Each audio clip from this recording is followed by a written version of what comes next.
Some of the most dangerous animals on Earth live in the water, equipped with powerful jaws and lightning-fast reflexes. Fishermen, like Ambo, tend to keep their distance from these predators. But one man's life would change forever after a fateful encounter with a crocodile. Ambo was a fisherman from Canton, a small town where he lived with his wife and newborn son, Booty. Ambo spent his days on the water, taking his old wooden fishing boat out to sea each morning to catch fish for the market.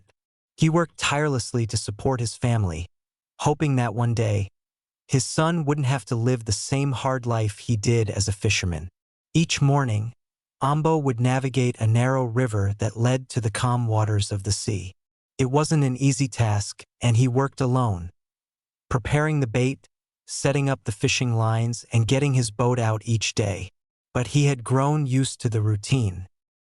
He loved the peacefulness of the mornings and often arrived at his fishing spots before any of the other fishermen, enjoying the solitude. On one quiet morning, as the sun had yet to rise, Ambo reached the sea and cast his lines into the water. The water was calm, and everything seemed peaceful. But soon things took a turn. One of his fishing lines suddenly jerked to the side. Ambo glanced over the edge of the boat, expecting to see a large fish on the other end. But instead, a shadow passed beneath the boat. It was too big and sharp to be a fish. Before he could react, the shadow surged upward, and Ambo saw a massive green body lunging out of the water. He could make out jagged, pointy teeth, and for a split second, he realized he was face to face with a crocodile. It wasn't fully grown, about 3 feet long, but still large enough to be a threat. As the crocodile twisted in the water, Ambo noticed something strange. The crocodile had a plastic bag caught in its mouth, and it seemed to be choking. Without thinking, Ambo leaped into the water, grabbing the crocodile's mouth and trying to pull it open to free the plastic.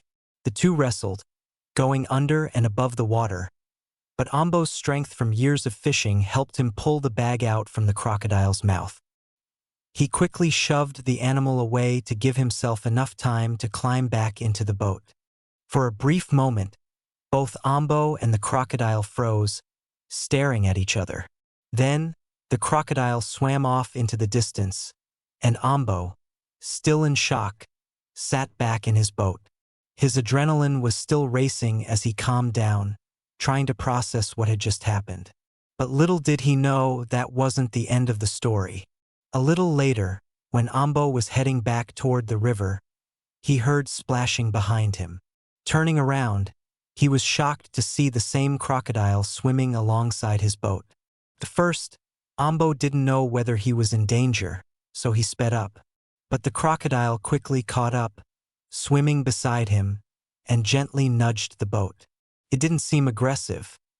Rather, it seemed like the animal was trying to communicate with him.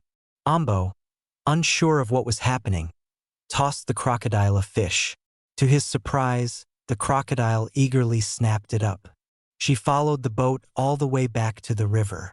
Ambo's wife was standing on the bank when she saw the crocodile and panicked, warning Ambo to be careful. But Ambo reassured her, explaining that the crocodile wasn't dangerous. It was the same one he had saved earlier. When Ambo docked his boat, the crocodile swam right up to him and his wife, and Ambo fed her another fish. The two were almost touching, and his wife's fear turned into awe. The crocodile swam away after a few moments, and Ambo realized that this was something truly extraordinary. But, as it turned out, this was just the beginning of their unusual friendship. Years later, Ambo's wife called him with incredible news. The crocodile had returned, and she seemed to be searching for Ambo.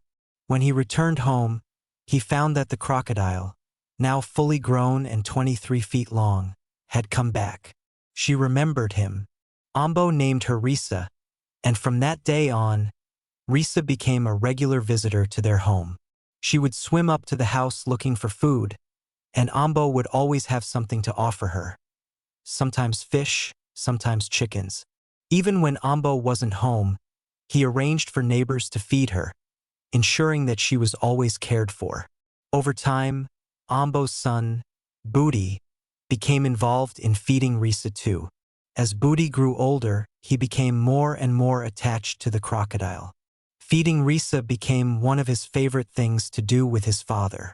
It also inspired Booty to take action in protecting the river and its wildlife. He began cleaning up the plastic from the water and dreamed of one day becoming a politician to address the pollution coming from the nearby shipping town. Risa continued to visit Ambo's family for the next 20 years. Whenever she was injured, Ambo would do his best to help her, even calling in a vet when she needed medical care. Most people didn't believe that a crocodile could trust a human, let alone form such a deep bond with one. But Ambo's friendship with Risa proved them wrong. The crocodile had never forgotten the man who saved her life, and Ambo never forgot the extraordinary creature who became his unlikely friend.